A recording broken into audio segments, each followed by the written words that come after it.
Շատ ուզում ձեզ հարցնել, դուք հարցեր ունեք 2018 իրադարձությունների մասին։ Իշխանափոխությունը շատ ծանր հետևանքների բերեց։ Իսկապես ծանր հետևանքներ եւ համոզված եմ եւ հանրապետական կուսակցության համար եւ երրորդ նախագահի։ Ըստ ես մի վարքյան կասկած չունեմ, որ շատ ծանր ընտանում, բայց ինչ որ եղել։ Եվ հասկանում եմ, որ իրենք ունեն եւ պետք է ունենան իրենց բացատրությունը, թե ինչու էր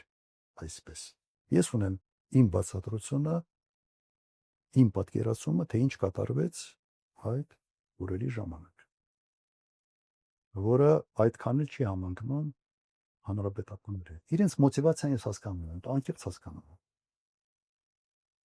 Համոզված եմ, որ սրտի խորքում ամեն մեկը ասում է, որ իմանայինք, որ վերջ ցենց ալինելու այն ժամանակ մեզ ուրիշ ձևի կդրսևորենք։ Հիմա ինչ եղել, բայց նայեք, եղել է փորձեմ ավելի բանաձևի տեսք տալ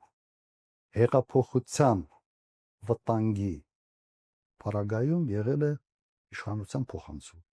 բայց հեղափոխության վտանգի արկայության պարագայում